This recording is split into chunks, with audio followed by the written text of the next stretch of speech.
Weaponeer here, and today we're going to be doing a review on the Lucid HD7. That's a scope right here.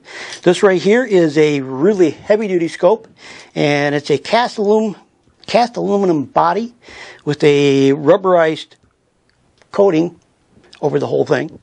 And so it is 100% fog-proof, shock-proof, waterproof. It really does a really good job at keeping this thing rock solid, and it is a absolute rock solid scope. It is a 13-ounce weight on it, so it's not too heavy. It's not it's not a featherweight, but then again, 13 ounces for the features that this has, really good. It takes a AA battery, so you don't have to go ahead and hunt around for the type of battery for this thing. AA battery, that one AA battery lasts 1,000 hours. I'm still on my original battery. I've been testing this thing for over a year. And like I said, original battery, no problem at all. I like this option. Sure, $1,800 scopes might have a longer lasting battery, but I'll tell you, I can buy a hell of a lot more batteries than most of those guys can for the price they paid. It has a auto shutdown, so if you turn it on and leave it on and forget, it's going to automatically shut down in 2 hours. Great feature, saves your batteries.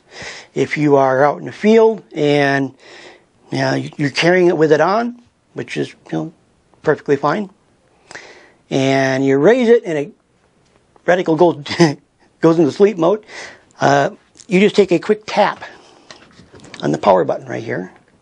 You just do a quick tap and it's on. And then right next to that is an up and down arrow, and that is for raising the brightness or lowering the brightness for manual mode. Let's see. This has a built-in Picatinny rail, and so it's going to fit any other kind of rifle that uses a Picatinny rail. It has a lower 1/3 co-witness. So with this rifle, I have a standard front sight, the rear sight. I have a backup iron sight, flips up, and this co-witnesses on the lower 1/3 rather than the center. Why do you want it in the lower 1/3? Well, if you put it in the center, then your field of view is just going to be dramatically decreased, basically just about down to a little dot that you're looking through, through the iron sights. And that's typically not a good thing, because you want your field of vision wide open as far as you possibly can. By putting it on the lower 1/3, you're able to have all that extra vision up and to the side. So anything within that scope you can see. This is a 1-power scope, so you're going to have as much field of view as you possibly can have. Speaking of the 1-power, this right here has an LED emitter. LED emitters are the same things that are used on your big high-dollar Aimpoints and you name it, the $1,500, $1,800 scopes. They all use the same style of emitter. Matter of fact, they all come from the same place. The components on this scope right here come from the same place that they get the components for the Aimpoints and stuff like that.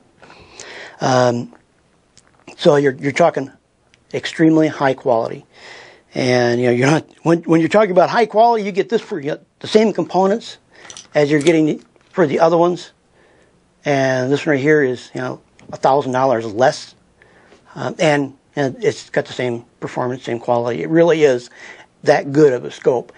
It does perform that well. The lower 1/3, like I said, it's easy to use. You don't have any problem with it.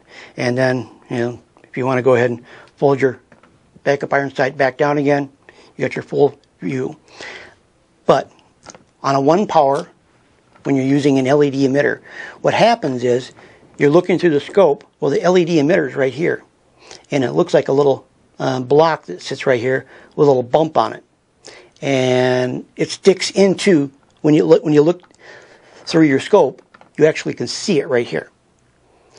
Now, people will see that and think, "Oh my God, it's broken," or it's somebody didn't tighten it down, or they just assume something's wrong with it, without knowing that, well, with a 1-power, you're going to see that because you got the wider field of view. But your Aimpoints and stuff like that typically have a 2-power. So when you have a 2-power, it zooms past the emitter so you're no longer seeing the emitter. So you can buy the 2-power screw-on magnifier, and you just screw it right in the back. There's threads right in the back here. You screw it right on, and you're no longer going to see that emitter on the side. But just remember that emitter is also on the Aimpoints and the other scopes, and the only reason you don't see it on them is because they're not using a 1-power, they're using a 2-power. With a 2-power, you can't, because it zooms past the emitter. Just remember that if you look through it and you go, oh man, I don't like the way it sits there, it doesn't show up when you're using the scope, especially if you're using it in a high-speed environment where you're trying to take targets really quickly. You never see the emitter. This has 4 reticles. The 4 reticles are, you've got your dot with a circle, otherwise known as the donut with a dot in the middle. Now, you also have your dot, and you have your little crosshair, otherwise a plus sign. And it has one that I don't really like, but it's a circle with hash marks on the top and the sides, and nothing in the center. And it's only for center mass shooting. You're not going to be able to do any precision shooting with that. Speaking of precision shooting, when you're talking about a red dot scope, a red dot scope is not designed for precision shooting. Red dot scope is designed for very quick target acquisition and then shooting center mass. Doesn't mean they can't do really well. It's just that they're never going to go ahead and surpass a scope with fine crosshairs, because typically your dot is like a 2mm dot, or you got a 2 MOA dot out there. That's good enough for 2-inch variance at 100 yards. So anywhere within that 2 inches, your bullets can hit you in. So don't expect it to be all the bullets in one hole. It's just it's just common with red dot. You can adjust the reticles by this knob right here. It's easy to adjust. Go up and down, and it slides through each one of them. They're only in red, they're not in green. The turret adjustments, the turrets on here are 1/2 minute of angle, 1/2 inch at 100 yards. And these turrets do not, you can't sight it in and then set the turrets back to 0. That is one thing I wish that they would fix in the next generation. It is really nice to be able to go ahead and do your sight in, and then loosen up the knob, and then set it to 0, and then tighten it back up again. And if you go ahead and you look in your log book, and 400 yards, go up 3 clicks, or 9 clicks, or whatever it is, you can just go click, click, click, click, click, and you're done. Then when you're done with that, you can go ahead and just turn it right back to 0, and not have to worry about counting clicks again to turn it back. Absolute, really good idea to put on next generations. It has options for screw-in magnifiers. The screw-in magnifiers are the 2-power, which is like this screw-in magnifier, and the other 2 are not screw-in. The other 2 are standalone magnifiers, and one of them, the 3-power, it typically is mounted on a cantilever mount, and the other one is the 2x5 variable magnifying. And on that one right there, you can use either the cantilever or the swing-off mount.